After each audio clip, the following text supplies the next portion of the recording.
guys, welcome back to the Blue Collar Future Podcast. And I'm your host, Jaden Robison, and we've got our co-host, Jessie, with us today. Again. In person this time.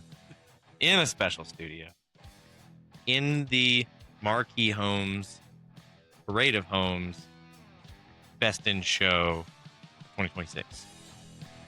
They've got a podcast studio set up. It's pretty sweet. Yeah, this whole house is insane. Yeah. They won a bunch of awards, and we're grateful to use the studio. While the Parade of Homes is going on, we're recording. I guess the Parade of Homes goes Tuesday through Saturday, and so we can record today. There's nobody here. Pretty nice. Pretty cool. How much longer does a Parade of Homes run? No idea. I've never been to one. I think these people move in end of the month, but I don't know if the show goes on. So, yeah, super cool. Yeah, I mean, we decided this week to go a continuation of our episode from last week. And I actually just about crapped my pants because I was like, we didn't do Q&A. We didn't gather any questions. Not on top of stuff again. I was like, oh, wait, we're going to do a continuation. Anyways, dude, what you been up to? Dude, just work up Idaho Falls still. So trying to get up, put to bed, and fish when I can. Then came home, You got a new truck. Did get a new truck. It's pretty sweet. I'm excited on that. It's fancy. Yeah. And everybody probably assumes you got these big brand new trucks, but you ran your other one to 190,000 miles. Yeah.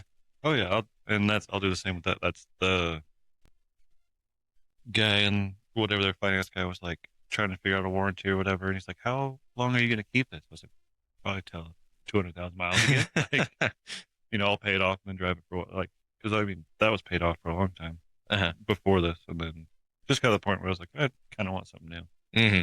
So yeah, went and got that, and then after window shopping on Facebook Marketplace for like a year.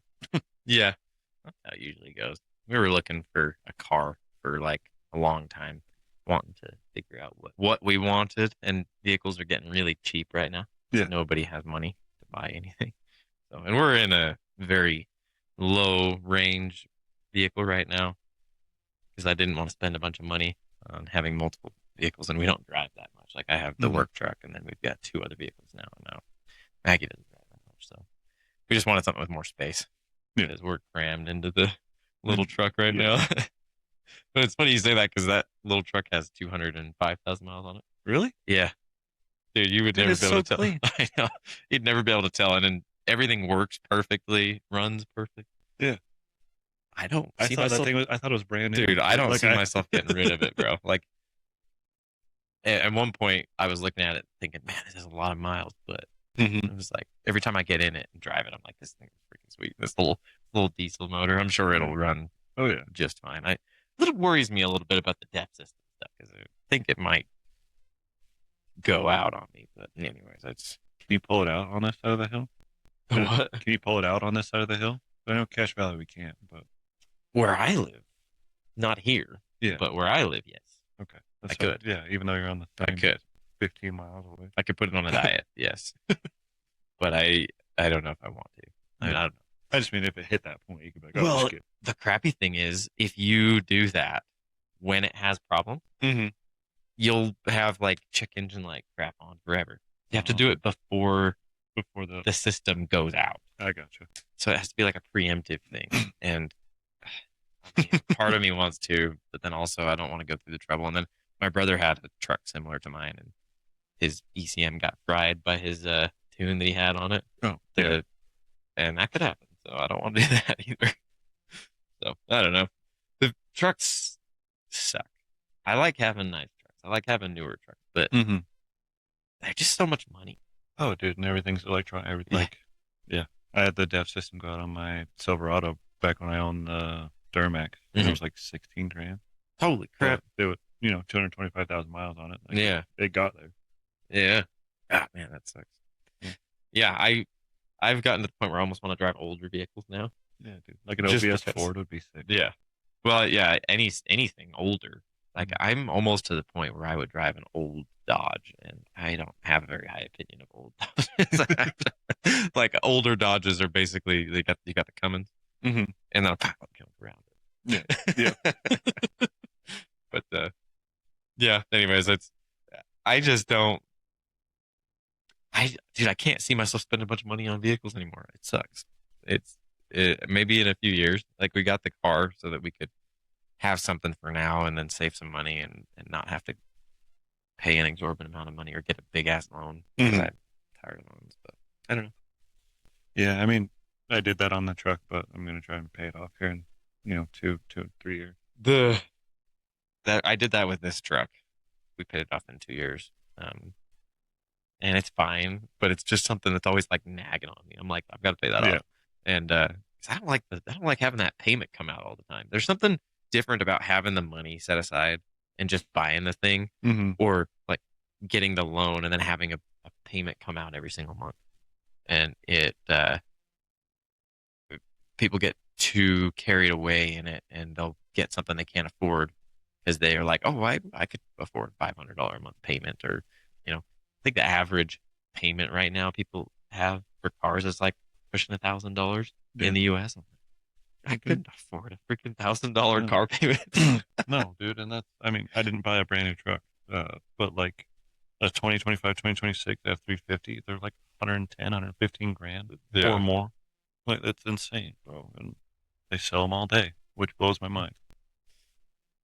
Yeah. Well, and you shouldn't look any farther than the fact that car dealers make more money off of loans than they do on selling cars. Yeah. So if you're buying a car from them, they're more incentivized to put you in a loan than they are to like actually sell it, which is interesting. You were like, no, I have money, I have cash Yeah. for this thing. They're like, oh, well, we really could finance you. We really could finance you on this. No, I just want cash. Yeah. So Yeah, I was pre-approved for everything, and the guy was like, "Well, we could do it. It makes it easier." I was like, "No, I've already done this. yes, I've yeah, already done this step. Thanks." See yeah, ya. and that just adds another thing onto the plate. Mhm. We were talking last week about sometimes you're just going through it, like nothing seems to be going right. I Mhm. feel like all of these big ass car payments is one of those things that's causing the problems with people. Like it's one more thing to stress about, one more thing to worry about, and all these cars are getting bigger and nicer and stuff, and everybody assumes they need them. Yeah, you got to And keep up with the Jones. yeah, and people will be getting rid of them after they have like 50,000 miles and going to get another one. And I'm like, you guys are crazy. I mean, just buy one and drive it until you Mhm. get to the higher mile range and then get rid of it. And you won't be wasting so much money um, and have so much dang stress about it all the time, too. Yeah. It's just one more thing to add to the plate um, of stressors that are in our life. One more thing. Yeah, and yeah. I mean, there's other things too, like pay attention to how much percentage of your income it is and other things like that. Like I wouldn't have. There was nothing wrong with my 2019. I just got to the point where like I can afford this, and with my history of trucks, I'm like that 200 to 250,000 mile range. I just assume something's going to break. I'm like, I don't want to deal with it. Mm-hmm. So that was the only reason that really pushed me over was like I could actually. I'm to a point where I could afford it, which is cool. And to our point of last week of like it's an accomplishment, I guess, and I'm trying to actually enjoy it. Mm-hmm. So it's like, oh no, I like this is a material thing that feels good. Yeah. And I can actually like go sit in it and be like, oh, I like this. I got a big screen now. I can do this. Like, I got all these cool little things that are. yeah. There's Yeah. switches that aren't hooked to anything that I can just flip like like a little kid. That's a funny part about all these trucks. So many people were doing aftermarket like light bars and stuff for so long, and they had to like put switches in, and now they come with the switches that you can add stuff in. They're like built into the dash, and I wonder how many people actually end up using them. Yeah. Oh yeah. There's like 6 up auxiliary switches, and I'm like, I don't have any need for this, but it's fun to flip them around because I can. Yeah.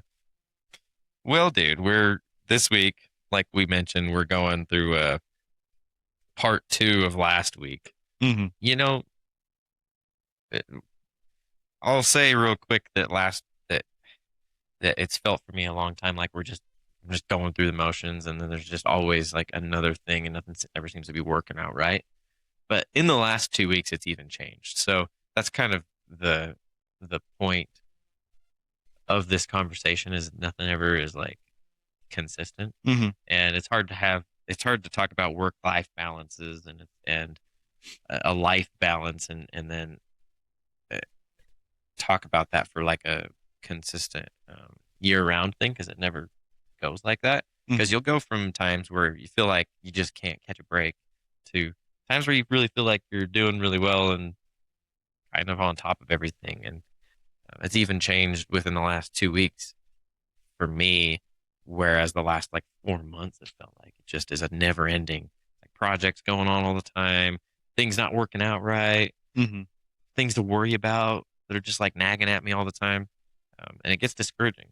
Yeah. And this week we were going to kind of talk about how that you move through that, getting through it. You know, part one was going through it. Part two is getting through it. Yeah. So, Yeah. I'm not a big fan of like bitching without action. yeah. You know, I don't. I've got a you know, I think I said this to Christina. It was something about someone else in my life. And I was like, I have just boatloads of empathy and patience if you're going to do, like, if you're going through, but you're going to Yeah. do, so I will be with you every step of the way. But if you're just here to like complain to me about something and then bring it up again next week and the next week and the next week, and that's, I want to make it, I need to make a post about that, about like, and thankfully so, there's a lot of people that like, have reached out and they're like, hey, dude, you know, here for you if you need it, all that sort of stuff. And I wanted, been meaning to make a post about like, I might have been having a bad time, like I, you know, or you know, I might have been feeling down and what, but that's not a permanent thing. Like you were just saying, like even in the last 2 weeks, like I'm trying to be better. I bought the truck, so I'm trying to sit with it. I'm like, oh no, I did that, you know, or like, Yeah. we finished part of the job, or those sort of things, or going fishing with the boys and just like caught some fish, and then I just sat on the bank and watched it. Mm. Like the two younger kids that are on our crew, and just stuff like that, like trying to be more present, like Yeah, we were present. talking about.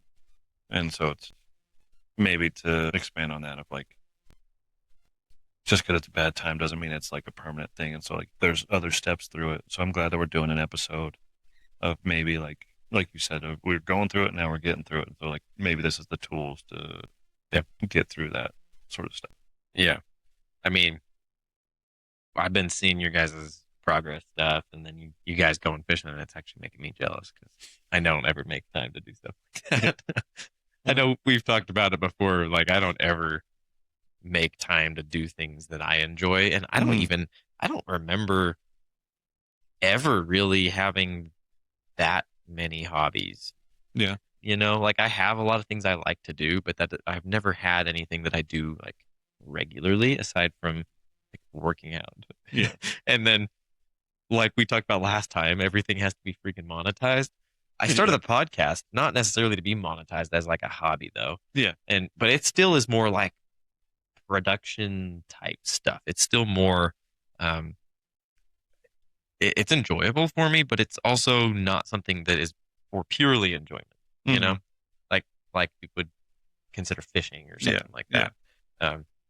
And watching you guys do that, it always brings that to the forefront of my mind because we've been wanting to go fishing a bunch. Maggie had a bunch of hobbies. She used to go fly fishing after work every single day, and she would go to flow rider and stuff all the time.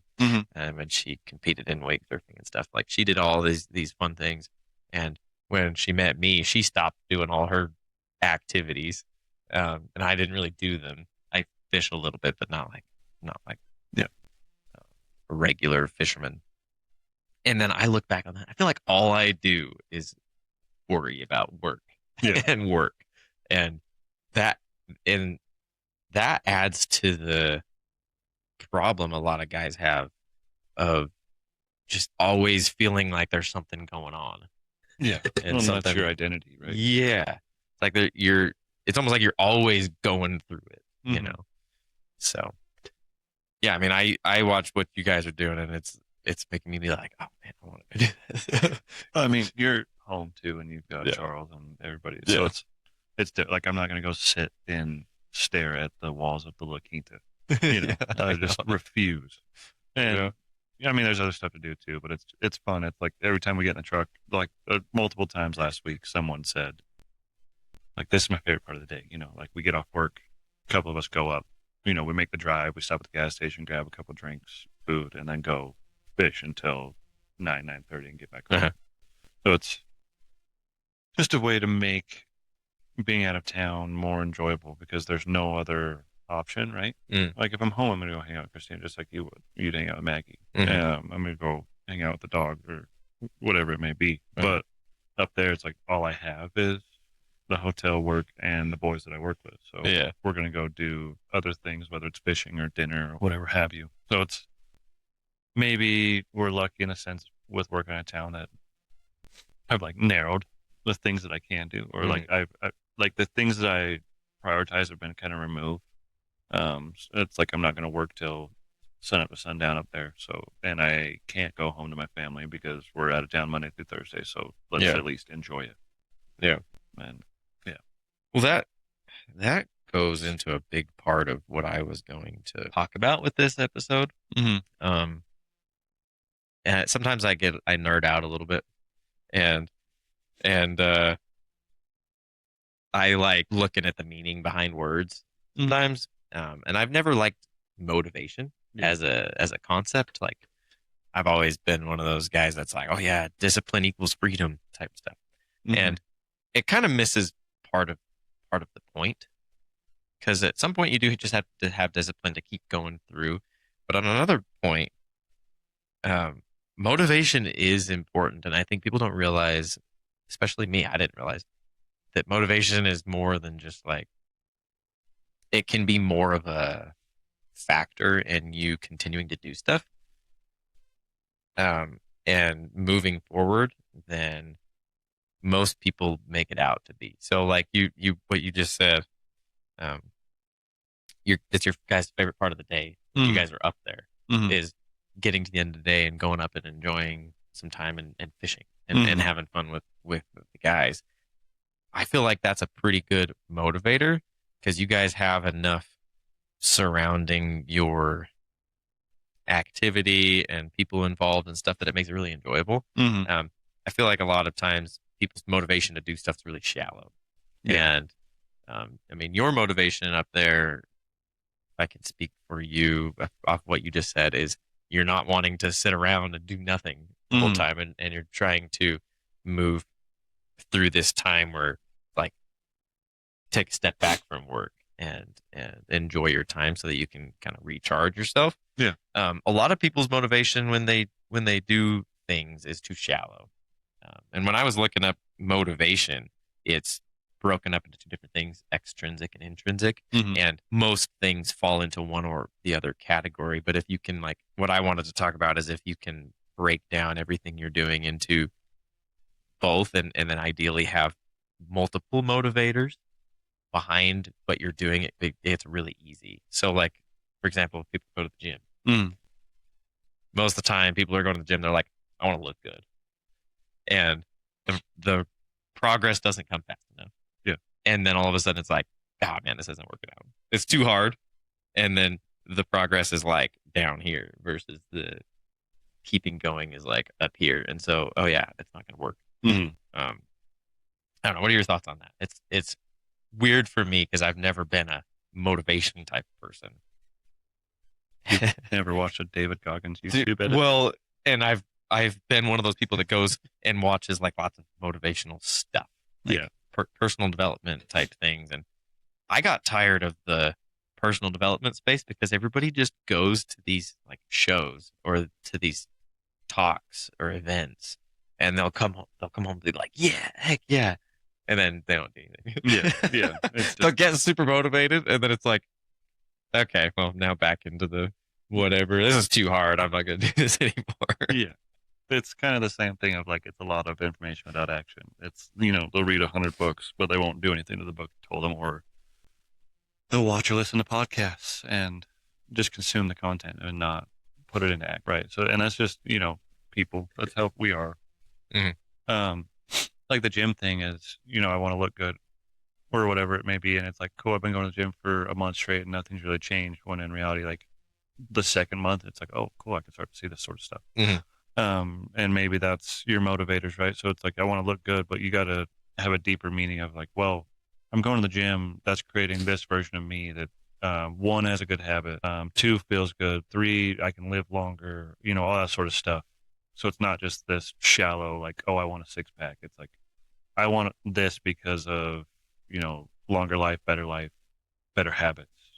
Maybe there's a community in the gym, all that sort of stuff. And so you're right on that sort of stuff. And I've been one that understands maybe motivation is a little more important than, uh, like you said, you've got discipline, but motivation, like, bro, if you're depressed or whatnot and you don't have any motivation to do anything, it's not a matter like, yeah, you can be disciplined enough, like, no, I have to do this every day. But if there's no motivation to it, then like you're just gonna eventually give up on whatever you're doing. Mm. Because like I've been there before. So it's you get to that point of I'm disciplined enough that I'm still very good at my job, regardless of how I feel. I'm disciplined enough that regardless of how I feel, I still take care of the guys at work. I still do the little things that I need to do in my day in and day out. But then I come home and it's like, I don't want to clean today. I don't want to do my hobbies today. I don't want to do this, or this. And it's because there's no motivation because I don't like, even though I'm disciplined in other areas that I'm good at, Mm. I don't have the motivation to do the other things that I should be doing. Mm. So it's there's ebb and flow, and I think those two things go hand in hand. It's not, and I'm not saying you're going to cure it by a David Goggins YouTube hit. It's something that you got to find what motivates you, and Mhm. then, like you said, you got to go deeper than the surface level of like. Yep. It's not like the gym is just an easy one to go through. So it's like you got to go deeper than I just want a six pack. It's why do you want to look Yeah. that way? What other benefits? And then like it becomes deeper and deeper, and then that's where that discipline comes through. Because you're like, no, I'm motivated to do this, and I'm disciplined enough to Mhm. go do it because of these motivators. Yeah. I've always liked that kind of distinction more than because a lot of people in the David Goggins type space will be like, you don't need motivation, F motivation. It's all about discipline. And I mean, I think there's um, multiple things there. Like maybe you do have enough motivation to get lean from or lose, 100 pounds or something. Mm-hmm. Maybe you do. Usually, just saying I want to lose weight isn't really enough. Mm-hmm. And so that is why I started like looking up and I'm just real quick. Intrinsic motivation essentially is the value to yourself, Mm-hmm. the personal value something has. So it's like it comes from within you, and it's going to be like um, doing an activity because it's enjoyable, satisfying, or aligns with your personal identity, aligns who you are. So you have to start being like, okay, who am I? Am I going to be a person that worked out, or am I not? Yeah. Like, is this who I am, or am I just trying to put on like a face for everybody else? Because like Mm-hmm. for something with working out, I would say that a lot of people are kind of starting off as like extrinsic, which essentially this is coming your motivation's coming from an outside source and it's involving a reward. Yeah. So essentially working is going to be kind of an extrinsic um, reward or recognition. Mm-hmm. And that's kind of like a short term motivator. So it's something that can get you started, but it's not something that's going to keep you going. Mm-hmm. An intrinsic is going to be a longer term motivator. And I think people working out need to be looking, since we've been using this as an example, need to be looking at like an intrinsic motivator style, or it needs to be intrinsically motivating and not extrinsically motivating. Mm-hmm. And that's why a lot of people fall off. It's like, okay, you want to work out to lose weight. Why? Mm-hmm. Because you want to impress people, because you want like the outward appearance or the outward reward of it. Mm-hmm. But that's a short term motivator. Mm-hmm. So, intrinsic can be looked at personal value, kind of a longer term motivator. Extrinsic would be like, a reward, physical or outward, and then it's a shorter term. So you almost have to have both when you're doing things. But that you could look at that and say that's why people don't really stay motivated to work Mm-hmm. because getting that money, getting the reward or the recognition at work isn't really it, if it doesn't align with your personal values and it's not intrinsically motivating to you, it's really shallow and it's really short term based. So most people that are super successful at something, they're doing it because they enjoy it. They're doing it because it is valuable to them for themselves, not for other people, and not for a reward. They're not doing it like to get money off of it. Like I know you've said before when you started posting videos on Instagram or TikTok or whatever, you weren't really doing it necessarily to make money at first. It's because you enjoyed it. It's because like you started doing things and you just made it content that you thought was funny or something. And that's how you kind of build like a longer term motivation towards doing it. And when it starts becoming more shallow, like, oh, I want to make money, it becomes really depressing because one to one, they don't really line up. It's like, it's a lot more work, I think, for most things than people realize to get like a little bit of reward. Of outward reward. But if it's really valuable to yourself, then no matter you can keep going no matter what. I think with content, maybe I got away from that of like I was originally making content because maybe like things I thought were funny or things that I thought were valuable, and it wasn't that I was making things that I thought were valuable to me, but maybe it was to the apprentice or the young person or someone learning or someone that's been in the trade that like with a different perspective or other things like that. And so it was easy to make those like leadership style videos or tips and tricks or something funny or something like that. Like it's the same thing that we're doing here with the podcast. Like this is purely just because me and you enjoy getting in here and talking about these subjects, and maybe someone listening is going to take something from it that helps them with their career. And that's all this is. And me and you get to hang out for like 3 hours every time we do it. But it always takes way longer than anticipated. And so like it's you have your different motivators there, and you get away from that, and it becomes thing of like, okay, I got to make ads for this, I got to make ads for that, I got to do that and that, because that only benefits me. Or maybe even in that space, I could be better about like, okay, I have this thing that they want me to promote. Who is this going to benefit? Like, what audience needs this, right? Or I'm like, and make the videos based that way. Of like, no, I'm presenting this because maybe so and so is going to see this and be like, oh, I can actually use that tool or that software or whatever may have you. And I want to say too, we use the gym as an example. When it comes to those things of like things take time or like you need your motivator and stuff, but that could be the same could be said for an apprenticeship. Because we've talked about that before where people are like, oh, you don't make a lot of money, you don't make enough money, or like you should be getting paid more as your apprenticeship because you get through it for a year and you're like, I'm not making 200 grand a year like they said I was going to.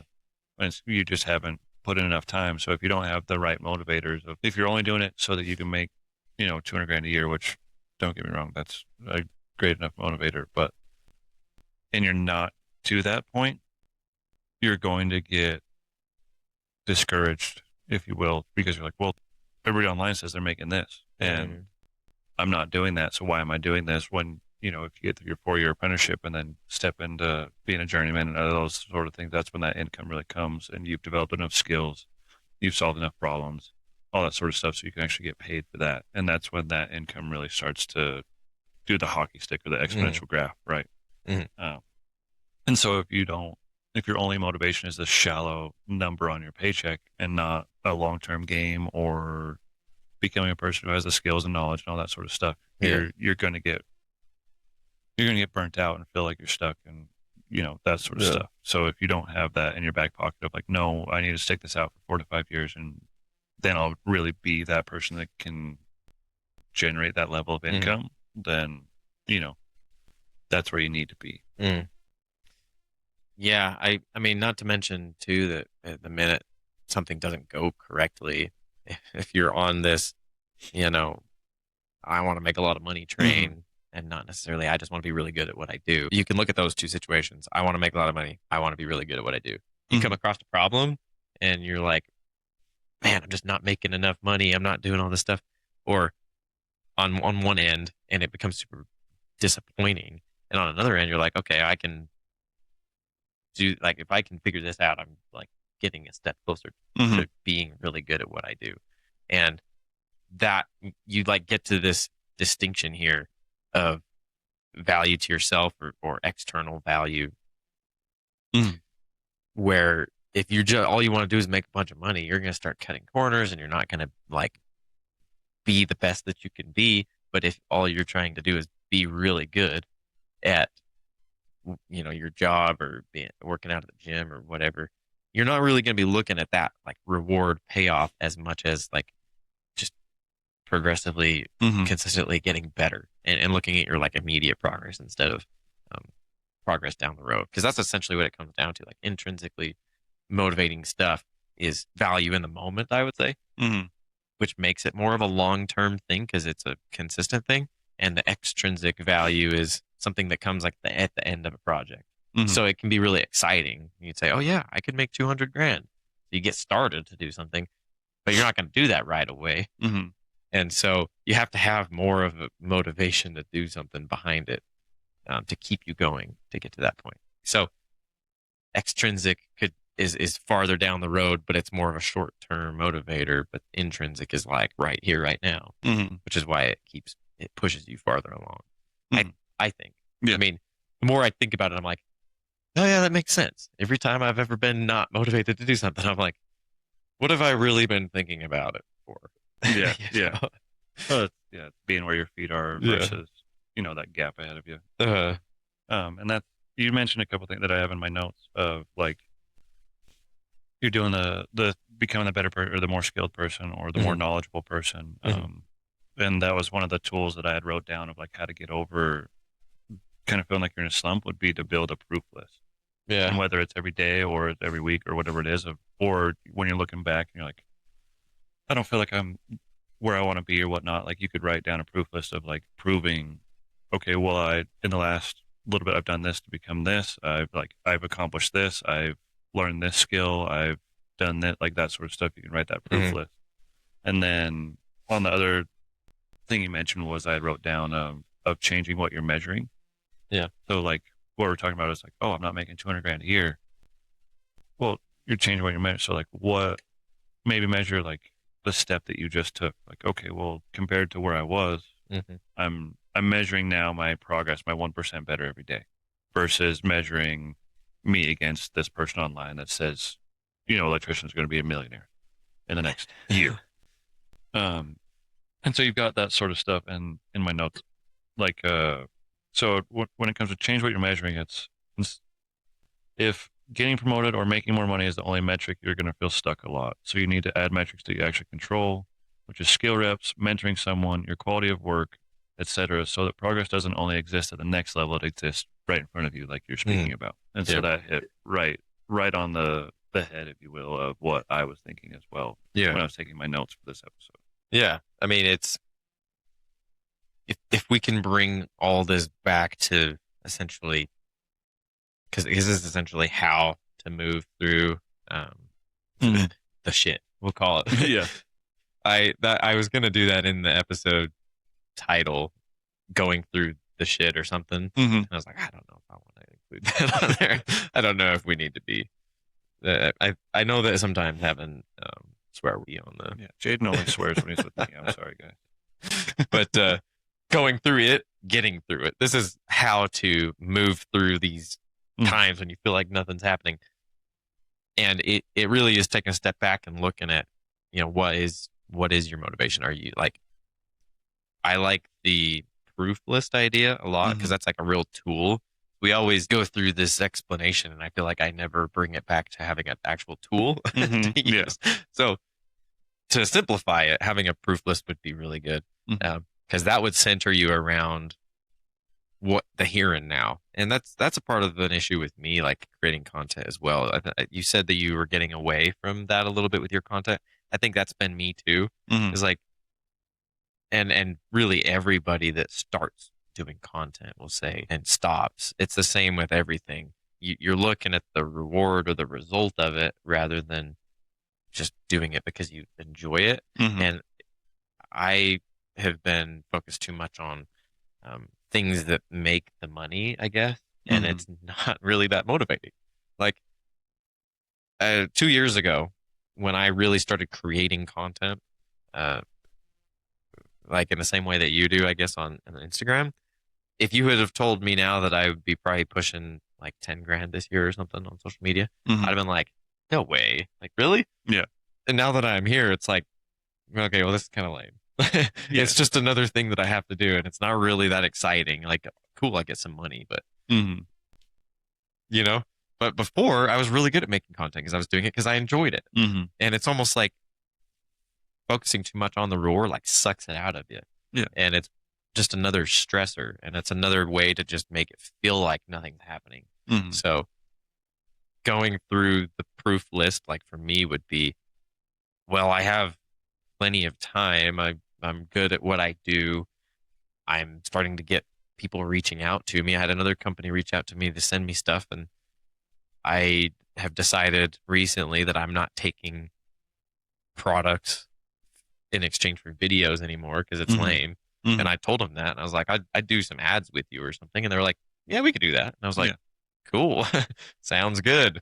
But like, if I was looking at a proof list, it would be, wow, I'm good at what I do.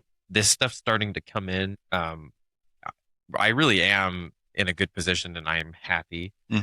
It's just when you start focusing too much on something like money, which is what everybody's problems usually revolve around money. You start focusing too much on it, and it'll start feeling like everything's just going wrong. Even if you only make $20,000 a year, or if you make $300,000 a year, the problems are always the same, and people focus too much on those. Something I've noticed from people that are really successful is they are doing it for themselves, not necessarily just to be like, oh yeah, look at me, I'm cool. Look at all this money I make, you know? Yeah. So like, to bring it back, the proof list would be great. Yeah. Anybody, it is about being intentional. Like we always say, intentional. But bringing it back and centering yourself on something that's like, it is internally valuable to you, is going to be the way to keep like moving through this stuff that sucks, because it does, and it happens. I think what happens a lot of times is you can get to that point where you're like very intrinsically motivated, and then you just kind of like move away from it slowly. You almost have to like recenter yourself on it. Yeah. You kind of lose sight of the shore, if you will. Yeah. You get looking too much at where you're going instead of where you're at. And I think it happens with everybody from what I've noticed. I mean, I'll be honest, like, this is a lot of my recent thoughts about this. And ever since I looked up like what motivation really means, and like looking at the different meanings behind it, I'm like, wow, that's actually how it works. I think people start off one way or the other, but you almost always end up moving away from where you're originally at. So if you can keep refocusing on like the here and now, it'll be way better off. Most people I've noticed that are just always having problems is they're like looking too far down the road instead of just being where they're at. And I think you guys can probably tell that me and Jaden talk a lot, because this is another one on my list. So the concept was of shrinking your horizon on purpose, right? So instead of, how do I get to that insurmountable thing, or how do I get to the mountaintop, or like dealing with the false summits like I was talking about last time, instead of getting there, it's more of what's the next competent thing that I can do, or what's the 1% better that I can get today, or, just rather than looking so far ahead or up the mountaintop or at the horizon, bringing it in toward you, like you're saying. And so instead of worrying about this big thing that I'm thinking about, like worry about, I guess one of the ways I like to put it is, every time we show up to a job site, we know that the wall goes anywhere from 30 to 75 feet. We know that that's just this huge task of like, okay, we got to build this building that's, 200 by 300 by 30 feet tall. That's ridiculous.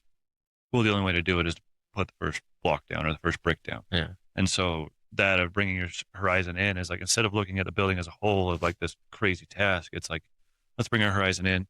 What can I do right now is I can lay that block, and I can lay that block well, and then I can lay the next one well, and so on and so forth. And eventually we're going to get to that.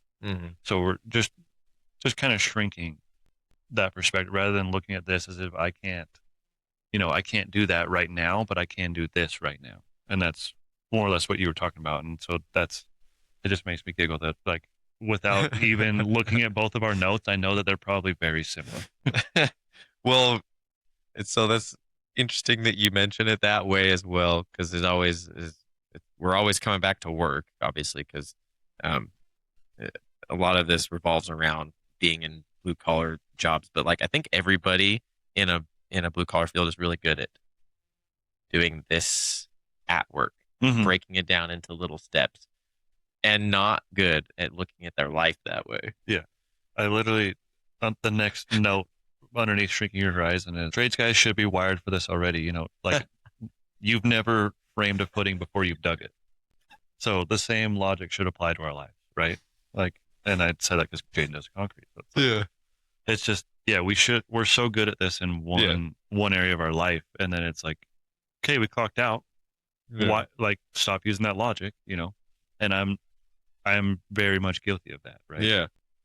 Yeah. I mean, I can think back to just a job we did the other day, which was we did like on a remodel house. They had like sports court and walkways and Mm-hmm.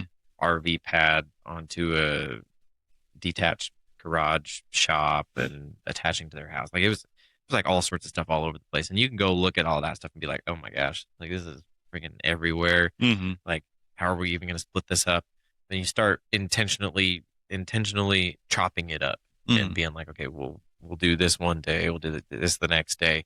And specifically when we're doing like our control joints, our cuts in our driveways, Mm-hmm. like this one in particular was one of the most ridiculous shapes ever. Usually we start off by being like, okay, we're going to start coming square off the house and we're going to do 8x8 squares. And we have to have it all figured out so that we can take string lines across the concrete and flip the lines after we're poured out, Mm-hmm. so that we can cut them by hand. And a lot of people don't do that nowadays because it's too hard. Yeah. It's too much work. It's too much work, like in the amount of time that you have to finish the concrete. But this one is ridiculous because the house is one direction.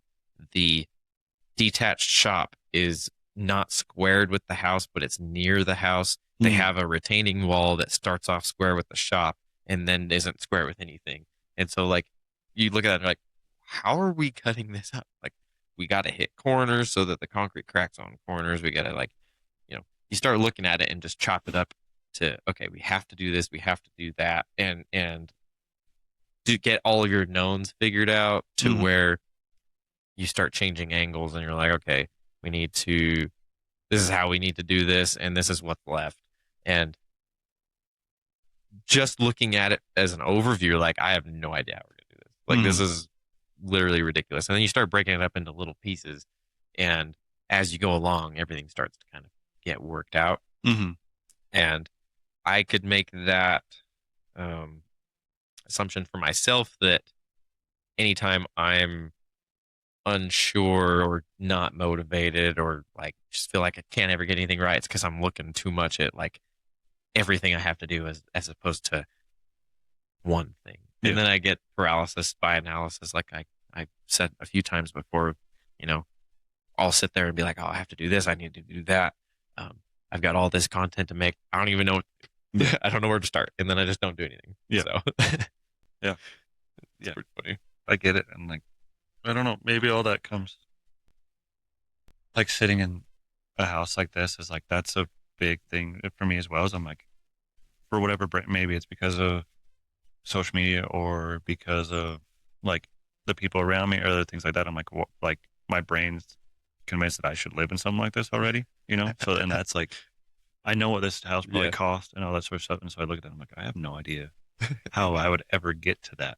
Yeah. But it's like what we're talking about. It's you just, you're really good about the journaling and that sort of stuff. And I think that's another powerful tool that I wanted to bring up. Mm. And so it's, okay, if I want to be there and it's the intentionality of like, okay, what did I do today to get closer to that?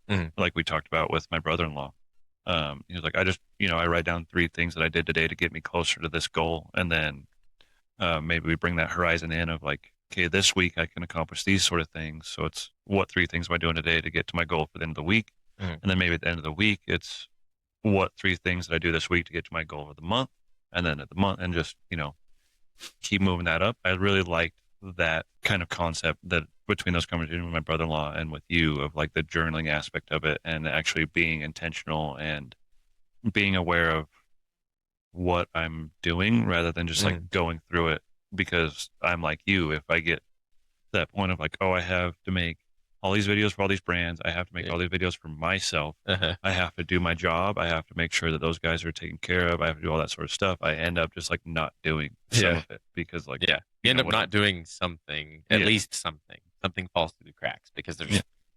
too much going on. Yeah. Like, that's exactly what happens with me. And like that's literally the whole point of our going through it deal. It's like things fall through the cracks, and how do you not let them fall through the cracks? Yeah. Well, bit by bit, you gotta find a deeper motivator. Yeah, I mean exactly what you're saying. Yeah. Yeah. I think that's the way to do it. And I think we're both aware that we both do that of like letting things slip through the cracks. So maybe if it's like that tool of journaling or like being intentional with it is like I can go, okay, these are like I said, those are my goals. So um maybe at the end of the day, if I'm being intentional about it and writing it down, then I'm gonna see like, oh no, I let that slip today. Like I need that. I need to figure that out. So tomorrow we're gonna do this. So I think this topic really is pretty similar to a lot of things we've talked about before, and the more that I've podcasted and journaled, honestly, because as I've said before, it feels like this is a digital journal almost for myself and you now. The more I've gone along this, the more I realize that you need reminders for stuff. Everybody needs reminders. Like we have really good memories and really crap memories. Like you can learn stuff really well, and then as time goes on, you just kind of like your memories just kind of like slip through the cracks. You need reminders to keep yourself fresh on this, and I think that's kind of to bring it all around. Having something that you do, maybe in your journal, you write down at the end of the day, those 3 things that you've done to move towards your goals. Maybe you write down your proof list, like, okay, this is where I'm at right now, and you look at it and you're like, oh wow, I'm doing really well from where I was 2 months ago or 3 months ago. And it's about the reminders so that you don't when you have these really intense extrinsic motivators like I want to make more money, oh I can be really successful doing this, you don't veer away from your like long-term personal motivators for doing things, and lose that motivation either. So I think you maybe to bring this around full circle, you kind of need discipline to do some things regularly and consistently, like journaling, in order to keep your mind on your motivations and on your whys for what you're doing, because your why can be really shallow and you can not have discipline to be regular with what you're doing, and then all of a sudden, oh man, this didn't work out. Like I'm not going to do this. I can't work out or I can't lose weight, so I'm just not going to work out, or it's going to be something like that, or and you'll fall off the track eventually. Like for me, when I was working out, I started off, I think, more of a intrinsic motivation rather than an extrinsic, because I didn't start off thinking, oh, I'm gonna get freaking ripped and jacked. I was like, I want to do this for myself because I think it'll help me and I think it'll make me feel better and stuff like that. And I think that was the main reason I continued from when I started. Whereas I knew a few people that started around the same time as me that were like, oh, I'm gonna lose all this weight, I'm gonna get freaking huge, and they quit working out after like a few months or a year, because you got to look at what your motivators are and how long they're realistically gonna keep you motivated for. Yeah, I was one of those people because when I was like 26, take this, I'm good. But then it's like I'm not 24 anymore, so it's that left the building. But now it's I want to be able to still move my body and do all those sort of things. So it's coming back around to be more like you than the other way around. It's it's funny because it really does depend on the person. Because sometimes, and it depends on the situation. I mean, you can start off with those short term motivators, and you really need those to get going. You need that Mhm. excitement and the intensity Mhm. of, oh yeah, this is going to be awesome. But you also need that other part. You need that thing that's going to keep you going long term, because most of the time, if it's that reward based, it's not going to, it takes too long. So Mhm. you can't keep going. And so you can really look at what everybody's doing and be like, are they doing this for themselves or are they doing it for everybody else? Yeah. And it's a lot of times is due to their reasons. Like, why are they working out? Are they doing it to get jacked? That's probably not for themselves, honestly. Mhm. Like, if you think about it, it's probably not. If they're saying they want to get jacked, mm, it's kind of a shallow reason Yeah. most of the time. Yeah. Most of the time, that's not super valuable to yourself, and the progress is too. It takes too long to Mhm. see. So that would be in the extrinsic category. Mhm. Yeah, you really have to just step back and take a look at why you're doing everything, Mhm. and what is that motivator. Yeah, Yeah. Yeah. And the same, like you said earlier, it can apply to your career, it can apply to everything. everything, everything. I think I had one more thing to say about the career, but maybe we were completing each other's Mhm. thoughts, so maybe not. I don't Yeah. remember. The only other thing in my notes was like the difference between feeling stuck and feeling burnt out. And realizing that like sometimes your body just needs rest, like, or your mind needs rest. And maybe that's like what the fishing or having these conversations has done for me lately, or talk like whether it's talking to you or the boys at work or my wife or a couple of the people I know, or like finding a little bit of a community that's like, hey, you're not the only one that feels that way. Um, like it's cool to see that you spoke on that because I also feel that way. So now I've been able to talk to Mhm. other people. And that's so I don't butcher it, but uh, like separating that I'm stuck or I'm just being burnt out. Mhm. Um, because sometimes it feels like the plateau is actually your body, or sometimes what feels like a plateau is your body or mind needing rest, not a sign that you picked the wrong path. And Yeah. that's, maybe the last time we talked, or the mindset I was in beforehand was I fully felt that way of like I picked the wrong path or I'm going the wrong direction or whatever it may be. And in reality, I just needed to have some conversation with people that understood me, and I needed to take that information in that community and sit with myself and think about what I had going on, and have my proof list, and bring, like I said, have the proof list, bring that horizon a little bit, change what I'm measuring, have my community around me and things like that. It's not that I'm on the wrong path. It's just I was thinking about the Yeah. wrong things. Well, I like you mentioned that because that brings my back around to my motivators. I think when you get burned out, if you actually do get burned out, it is because you're relying too much on an extrinsic Yeah. motivation, because it's um you aren't seeing as much progress as like this end goal is, or Mm, like this external reward is. mm, So like you've created all this content, you've done all this work, and then you look at it and you're not even close to this like reward or goal that you were looking at. I think a burnout for me at least has a lot to do with that. Like I'm mm, doing all this stuff, and what do I have to show for it?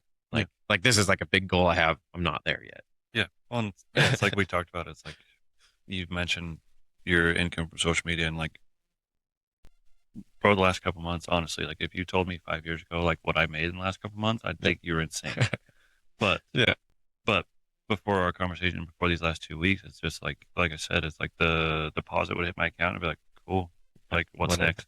Because I'm not this guy that, Yeah. whoever bought this house, but I'm getting closer to that and those sort of things. So it's just, um, you know, figuring out how to measure that progress correctly, and, kind of rein myself in and not get Mhm. so worried about the, like you said, the extrinsic or the external validation of like, having something like this because someone else has it, or I'm not like my value isn't there because I'm not this valuable. Mm. And if you're the person that owns this house and you watch this episode, I'm not so much jealous of you, but I'm stoked for you because that's awesome. It's just I'm in this house, and so it's very easy to like look around and be like, yeah, this is what I was worried about. So it's it's cool to see that someone can accomplish that, but I'm sure you didn't get here by not doing all the things we've been talking about for the past hour or so, and like doing the little pieces and getting brick by brick to this building. Mm-hmm. Yeah, it's just something you always have to go through, I think. And I think the biggest thing here is for people to realize that everybody has the struggles. So everybody has the struggles. Everybody's working through it. Don't pay attention to the nonsense social media stuff that are acting like they got it made, because everybody has problems. Some of the people that make the most money I've met have a lot of problems. Yeah, for sure. Yeah, and we joked about that on the last podcast of like, people want to give you marriage advice and be a counselor, and then they get divorced the next month. It's just, dude, I'm not kidding you. The moment I saw the divorce announcement from them, I was like, never trust anybody on social media. Not that I was like bought in too much to their deal. It's not like I was diehard freaking fan, but I did take a lot of what they said into consideration, and now it's like, I don't know that I trust just about anybody. Yeah. So. Now everyth's with a grain of salt. Yeah. Take it all with a grain of salt. Yeah. There's good information to be taken everywhere. And if you're listening to people that act like they've got their shit together, or they're really like focused, or they're always telling people they're not doing enough, I think then you got some problems. So yeah, I think it's more important to, like what we touched base on, is finding your community of people, because there's people that are going through what you're going through, and there's other healthier ways to talk about it and come together with someone like your peer group, or maybe someone who's only like 2 steps ahead of you instead of someone who's pretending to be 100. Yeah. That sort of stuff. So rather than doing that, comparison game to that person, like rein it in and talk with, like I said, your peer group, or someone who's a little closer to you but still a little bit ahead of you, and just finding that in yourself instead of worrying about what someone's preaching about online and comparing yourself to that. Pretenders. Yeah, that's all they are. Pretenders. Yeah. Well, I think we got this episode pretty good. Yeah, I like this one. This one feels like it's one of the more important episodes we've done, because like I said, it's important. Me and you are on this to maybe help ourselves, but also to help someone who might be listening to it. So it's feels like it's really important to talk about, like, we all go through it, but we can get through it too, and maybe use the things that we talked about and stuff like that. Yeah. Awesome. We appreciate being able to record in this pretty cool studio. I wish you guys could see the table from down there. I'm gonna post a picture. Kind of cool. Well, maybe on the YouTube version of this, you could do like a walkthrough edit of like, like maybe like leading up to what we've got going on in this room, and that sort of stuff. Yeah. Go check out the Northern Wasatch Home Builders Association Parade of Homes to see Marquee Homes home on here, the home show winner for their level. It's super cool. They won a bunch of awards for it, and appreciate them letting us record here. And it might be because I did some work on the house, but we're close to Marquee Homes. I am, at least. We do their concrete. So shout out to them for letting us record here. And I don't know if you can I don't even know if you can check out online Parade of Home stuff. I don't know. I'm sure Marquee Homes is online though. They are online. I'll be tagging them, so go check them out. They build some pretty cool homes. Yeah, obviously. This one's awesome. This whole community up here. And cool. We'll be back next week, in 2 weeks, with a Q&A. So we are going to if I don't, be in my journal. Things fall through the cracks. Telling you, but we will do it, and we appreciate everybody listening. Appreciate you coming to do this in person, Jesse. Yeah, appreciate you having me, putting this together and all that sort of stuff. And like Jaden said, appreciate everybody listening. If you found anything in this episode, please share. Like I said, Jaden's done a lot of work, but so he deserves the recognition he's been getting, and like I said, if you can share that, if you found something, it would mean a lot to me because it benefits him and he's all the work that he's put into. Awesome. We'll see you guys next time.